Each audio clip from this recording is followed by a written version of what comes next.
I think what Iran has to do is survive. If Iran survives, they will be victorious. And they're dealing right now with the United States Armed Forces and the Israelis, who are effectively waging a campaign that is designed not just to decapitate the state, in other words, eliminate the leadership, but to destroy the society, to cause it to disintegrate. That's really what they want to do. If they can do to Iran what they failed to do to Russia, and Iran fragments, then they can exploit the oil resources as they wish. Ideally, they'd like the Iranians to capitulate and then to accept a puppet regime that reports to Israel, that is subordinate to Israel. Israel is the beachhead, so to say, for the control over the region. I don't think it's going to work, and I think a great deal of punishment can be meted out to Iran for some period of time. But there are already people in Washington who are claiming victory, who are saying that they have defeated the air and missile defenses and they can now attack at will, and that it's simply a matter of time until the Iranians are exhausted. I'm not sure I buy that. I just don't know the details. I think what we've seen thus far is that we have been unable to prevent the missiles from penetrating all of the air and missile defenses in Israel and in the Gulf. If I were living in UAE right now, or Qatar, or any of these places, the first question I would ask is, why do we want these Americans in our countries anymore? Look what's happened to us. They haven't been able to protect us, and yet they said they would protect us. This is the sort of thing that we don't think about in the West, but I think that's something that is on people's minds in the Gulf. Israel is in a different position. For Israel, this is a do or die proposition. Either they're victorious and they establish their hegemony over the region, or they are defeated and potentially destroyed. The United States is simply doing what the Israelis wanted to do, which is destroy their principal opponent. Although keep in mind, Eddie, that the Israelis have already, within the last 2 weeks, identified Turkey, or Turkey, as people like to call it, as potentially an even more dangerous enemy than Iran. And so many of us have begun to think that if we are successful in destroying Iran, that Turkey will be the next on the menu, because the Israelis will want to destroy them. Now, they've recently called up 100,000 men in the Israeli armed forces from the reserves, and they are now invading Lebanon again. How far do they plan to go? To the Litani River or all the way to Beirut? I don't know. I know that at least one Merkava Israeli tank was destroyed by Hezbollah, and Hezbollah is obviously fighting. They're launching missiles and rockets at Israel, and they are fighting against the Israeli army as it moves up through the country. There are a lot of things happening that nobody's reporting right now. Right now, the CIA and the Mossad are trying to put together an invasion of Iran by the Kurds. They're trying to persuade the Kurds in northern Iraq and in Syria to organize for an invasion of Iran. And they're promising the Kurds a state of their own if they are successful and do so. Now, this is very threatening to both Turkey and Iran, because that state would be composed of territory that is partially Iranian and partially Turkish.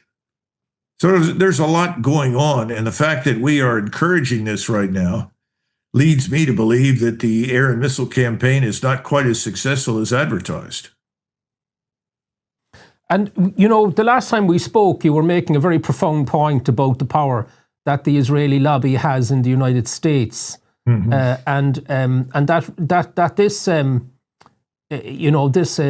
this backing up of Israel in its objective, as you call it, his do or die objective by U.S. military power, it's not popularly supported. Is that changing, or is it still very unpopular amongst ordinary Americans?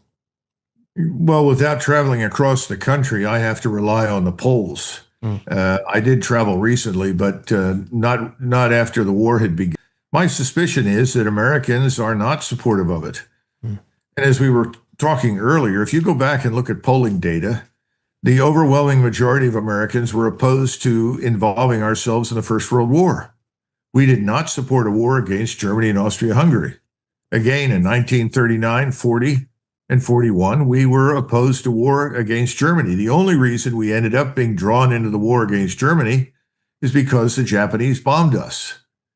And Hitler stupidly declared war on us. If he hadn't done that, it would have been very difficult to persuade Americans to go to war against Germany. And that's not surprising. Just as we have millions of people of Irish Catholic ancestry, we had millions and millions of people of German ancestry. And people were not supportive of these wars. Today, I think the situation is not very different. We're sick of all the interventions from Vietnam to the interventions in Latin America, all the way forward to our relentless wars in the Middle East. Americans voted for Donald Trump because he promised to end this. He said he would stop what he called the forever wars. There would be no more interventions in the Middle East. Yet this is the thing that he's done. As soon as he's been in office for a year, he's begun a war. This was not forced upon us. This is a war that Israel wants. And we have to understand that Israel's influence in the United States is not simply a function of this thing we call the American Israeli Political Action Committee, AIPAC.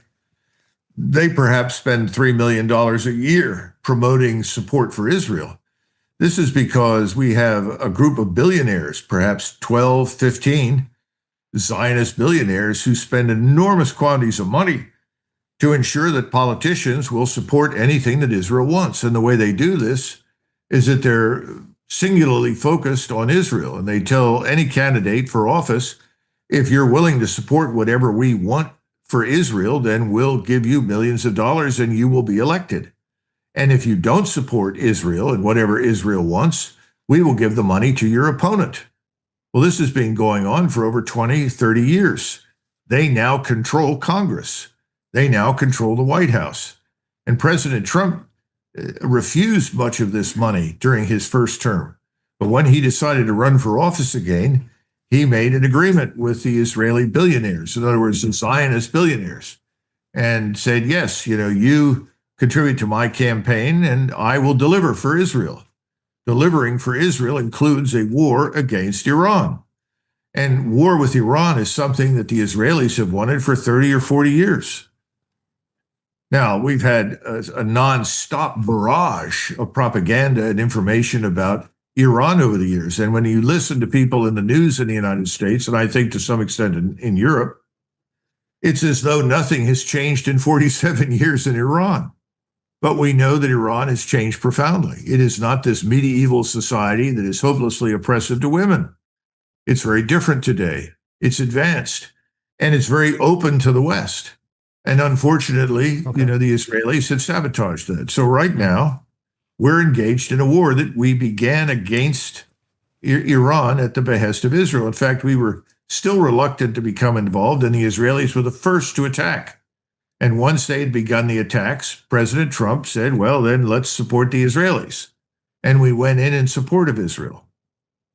But if Trump was here, he would argue that, would he not, that taking down the Iranian regime and trying to support the people to take control of their own destiny is in Americans' interests, not just Israeli interests. That's what he would argue. Yes, of course. And I think what we've done is that we've misrepresented the events on the ground in Iran. The initial protests that everyone saw in January were very legitimate. Even the government recognized the protests as legitimate, and they were aimed at frustration with the sanctions that we had imposed on the Iranian economy. They were also aimed at what they rightfully characterized as the government's mismanagement of the economy. The government said, yes, we are not blameless. And they were negotiating with the Chinese for $1 billion loan so that they could stave off some of the worst effects of our sanctions.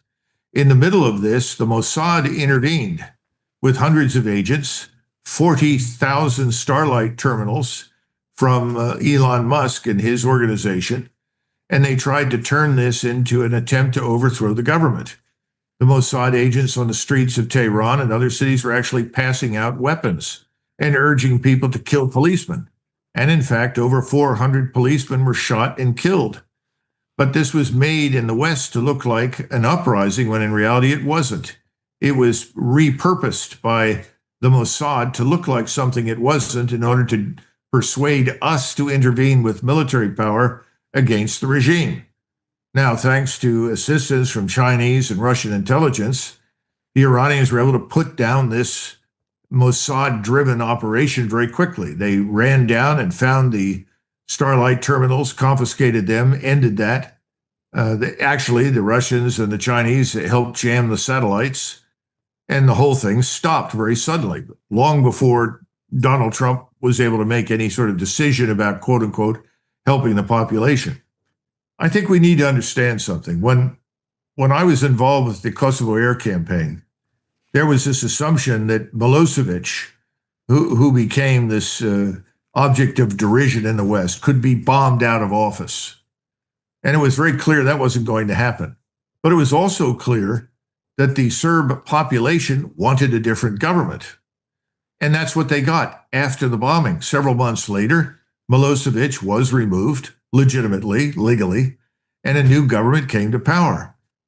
If this war ends in any time frame, whether it ends next week or it ends in 6 weeks, I predict that down the line, several months later, you will see a new government in Iran. There's no question about that.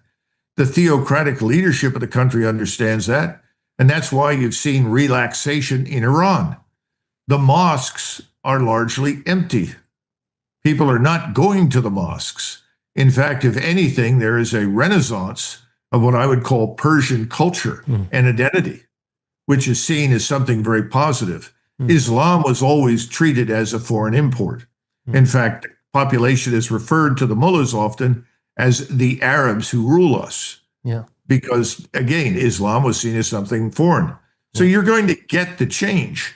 But what you've done when you bombed the place, what we did when we bombed Yugoslavia, is that we forced cohesion on the society. We galvanized the population against us. And we have galvanized the population of Iran against us.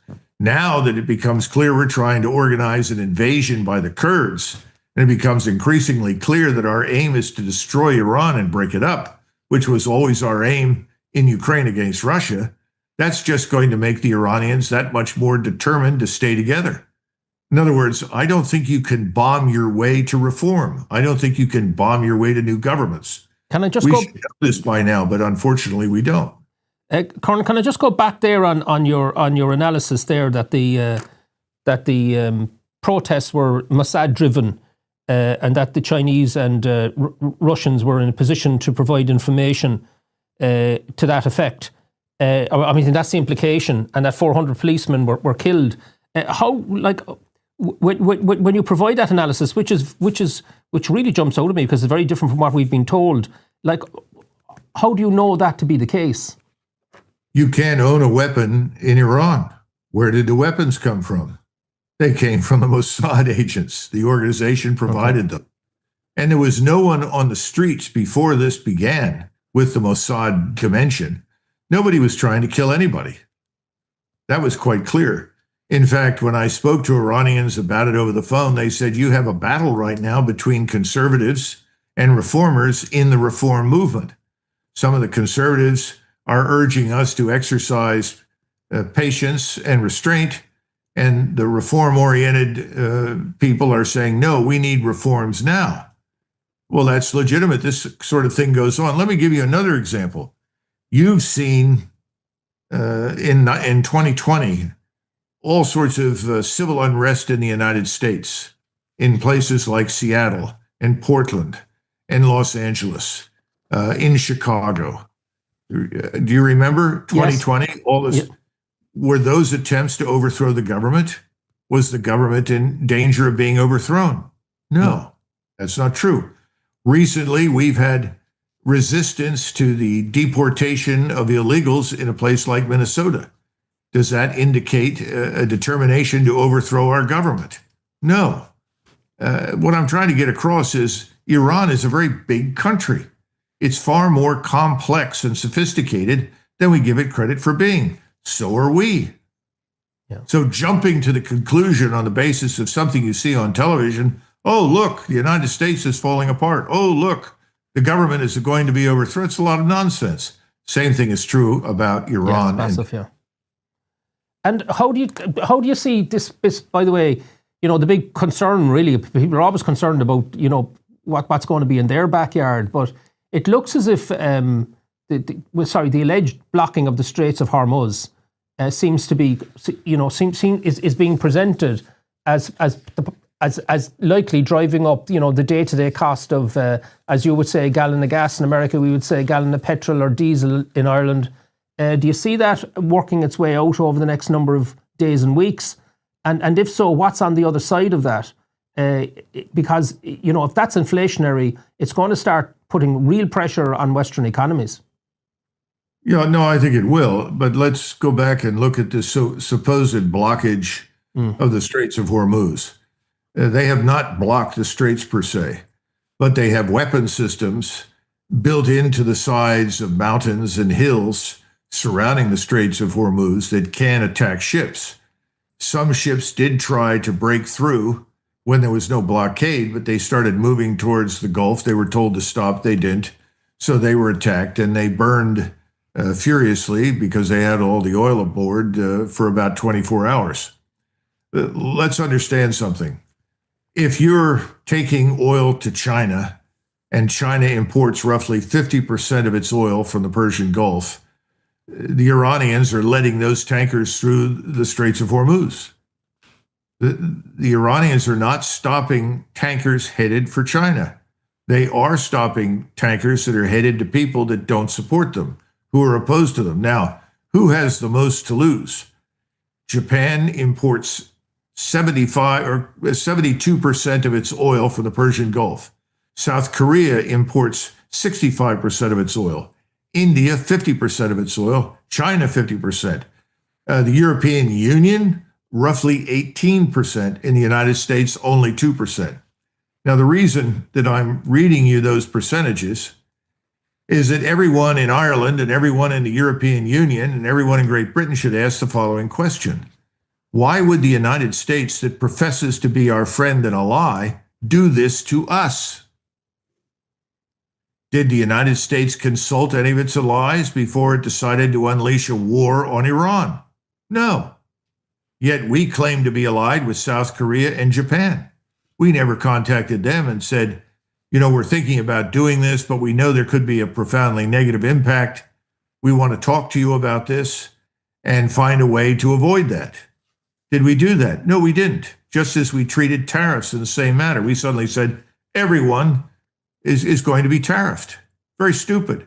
And we've had to walk those tariffs back. They have not been a success story. Well, neither will this be a success story. Because if you're sitting in South Korea and Japan, you're going to do what China and India have done. Go back to Russia.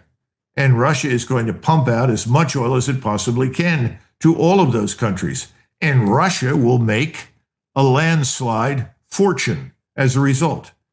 Russia is being strengthened and enriched by this stupidity in the Gulf. And supposedly, everyone in Washington and Europe wants to harm Russia. They just secured Russia for decades in terms of wealth and trading relationships. We are destroying our relationship with all the countries that I mentioned because we're harming them. We never talk to them. And they're asking, why didn't you consult with us? Well, we don't consult with anybody. We're the center of the universe. Just ask Donald Trump. Donald Trump is the center of the universe. Everything that happens because of him. He'll tell you that. It's a very unhealthy situation for us. But that's a very interesting point you're making about the movement and the supply chains and globally because of this, and that Russia is the obvious will be the obvious beneficiary. That's a point that hasn't certainly been made over here. At least I haven't run across it. But what's your current assessment, therefore, just to switch, to switch away from the Gulf for a second to what's happening between Ukraine and Russia, and how close that is coming to some kind of resolution, or do you not think so? Well, I think there's going to be a Russian attempt to resolve things this year. I think there's a sense of urgency about doing it. We are in a situation in Ukraine right now where the ground is soaked. This is the muddy season. And it's very difficult to wage war until the mud dries out and the ground becomes fairly solid. So I would not expect any major movements probably until April or even May. But it looks from the disposition of Russian forces on the ground, concentrated in the south and in the west of eastern Ukraine and in the north, near Kharkov, that we will see Odessa taken by the Russians in the near future. Obviously, Kharkov will fall to them.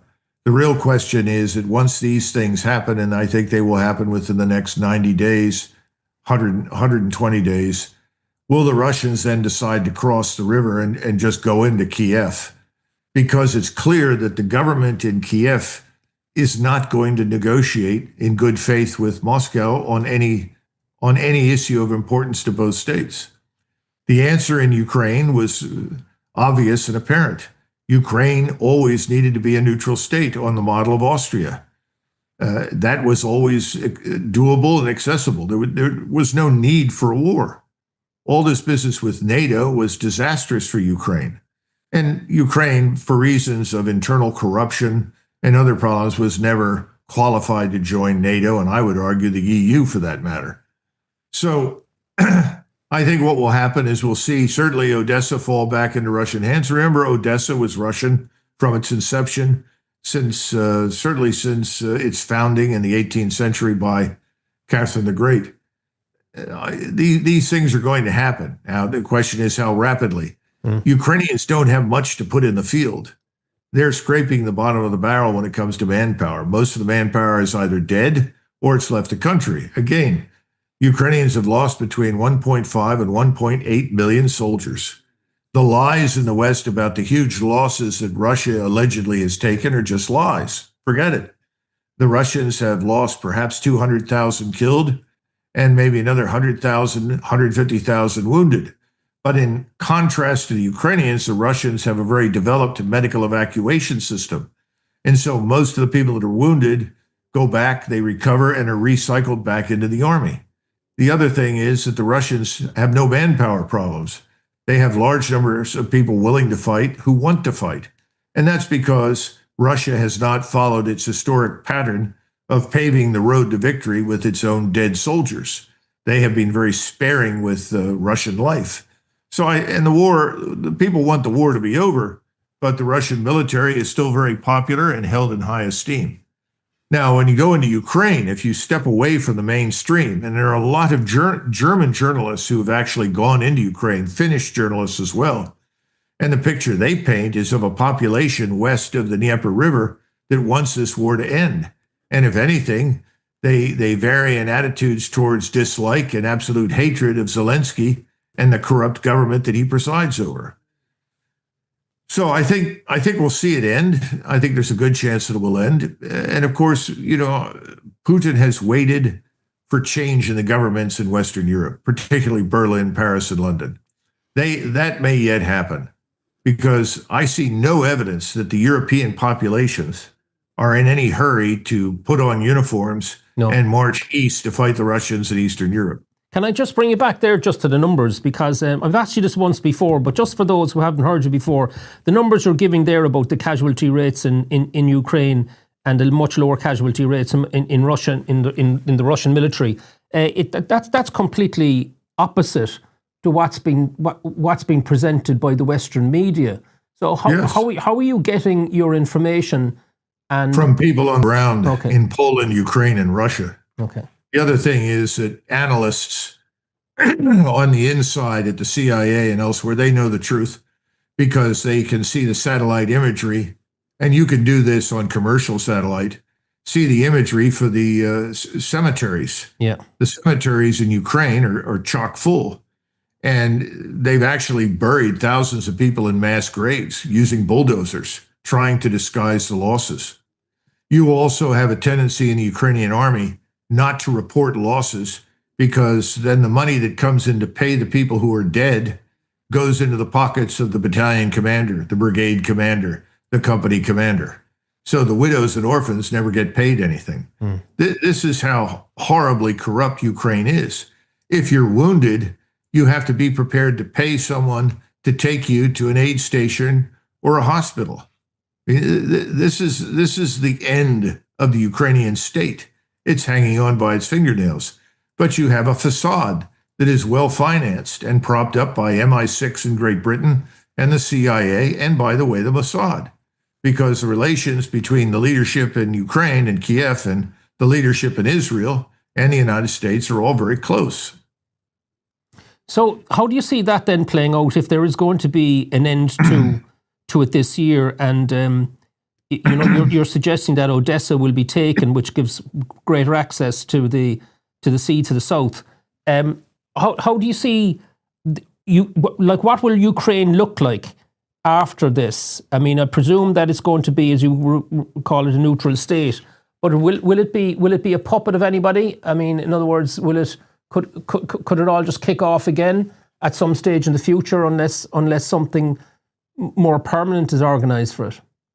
Well, if we had gone ahead and supported the negotiations in late April 2022, then I think there would have been only perhaps Donetsk and Luhansk would have ended up as autonomous republics within Ukraine, since they're Russian-speaking and Russian ethnicity and religion. Mm. But the rest of Ukraine would have been intact, and it would have ended up as being neutral. Now, the only provision the Russians made at the time was that they wanted a Russian to sit on the National Defense Council to ensure that the provisions of neutrality were carried through. The Russians did that, by the way, with Austria and Finland after World War II. But after a period of time, once neutrality was established, the Russian representative was withdrawn. The problem now is that the Russians have been lied to so routinely by us, and I'm talking about Washington as well as the European heads, about everything, going back to the Minsk Accords, that they no longer believe anything we say. And if you don't believe anything we say, and you recognize that you're dealing with a puppet sitting in Kiev who is working for Washington, Jerusalem, and Western Europe primarily, and that this is an entirely fraudulent and corrupt system, you have to cross the river. Mm. And you have to make extraordinary demands, because the last thing you want to do as a Russian is to have to fight another war. Yeah. They don't want a resumption of this.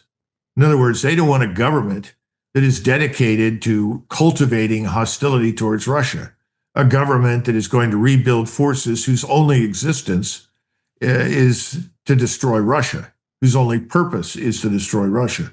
And when you then apply the same method of thinking to go back to Iran, how do you see?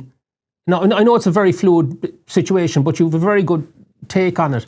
How do you see it playing out? What's your base case scenario at this moment? The destruction being meted out to Iran right now makes it an absolute certainty that whatever government emerges in the future as the successor to the current one will be very hostile to the United States and Israel. You've now harmed the population decisively. And the population is not blaming their government for the war. They're blaming Israel and the United States. In Western Ukraine, what the German journalists have discovered is that the Ukrainians are saying this needs to stop. The Russians will never accept what exists today in Kiev, so please stop it. In other words, that's their attitude. We've got to find a way to live with our neighbor in Russia. But how that's long, very different from Israel and Iran. How long do you think the Republican Guard can hold out with in the current situation? In other words, before this start of the bloodletting, the first phase comes to an end. What's your sense? Well, the Iranian Revolutionary Guard is a multi-headed hydra, if you will. You cut off a head and another one grows. It's spread all over the country. It's heavily invested in the economy. One of the reasons people have been angry with the government is that they've seen the Iranian Revolutionary Guard essentially siphon off money and productivity from the rest of the population. Again, you can go and try to kill the Republican Guard, or Revolutionary Guard. I don't think you're going to get to much of it. Imagine an anaconda, a large boa constrictor. You hit parts of it in the tail. You try to get the head, but you can't. And if you do get the head, it grows a new head. In other words, this thing is too large and too inextricably intertwined with the government and the society to easily defeat. But again, I predict that in 6 months, you'll have a different government and that will go away because the population will do that. But what the population is not going to do is pour into the streets with big signs that say, thank you so much for killing thousands of us and bombing our country into the Stone Age. We're so grateful for your help. Forget it. That's not going to happen. That never happened in Serbia. And today, if you go to Serbia and ask them about the campaign in Kosovo, they hate us. They don't hate the American people, but they damn well hate the American government. Yeah. So based like what I'm picking up from you here is that, look, this thing is going to go on a bit longer than the. I think so. Yeah, but that ultimately there's going to be a regime change in Iran decided by the Iranian people, and hopefully that won't involve some kind of civil war situation arising inside Iran. That is always a danger. And remember that the people in Washington and in Jerusalem would love to see that because that's their opportunity to divide up Iran and allow them to capture mineral resources and portions of the country that they can exploit at will. I take your earlier point, by the way, of the ancient history of Iran, of Persia. It's quite extraordinary, all the way back to Zoroastrianism, which predated all the Abrahamic religions, and of course then the Islamic invasion of the country, which was foreign to it at the time, as it was to many other countries in the region. They're an extraordinary. I mean, I often thought myself. I know you love history, and you know I do too. But the possibility of ever visiting Iran and actually seeing its archaeology. Well, there's one last thing that we haven't discussed that needs at least partial mention. Will Russia, will China simply sit on the sidelines and allow us to pulverize Iran into submission to Israel? Will they allow us to destroy Iran? Remember, the Turks see no value and no profit in watching Iran be destroyed. Turkey is a civilizational state resting on the foundation of the Ottoman Empire. Yeah. Persia has been around for 2,700 years. You know, these countries are foundational stones in the foundation and the edifice of civilization around the world. So I'm just saying, I don't think the Chinese or the Russians will allow Iran to go under. So we ought to think about that because right now, that's what we're trying to do. We're trying to destroy and disintegrate the state.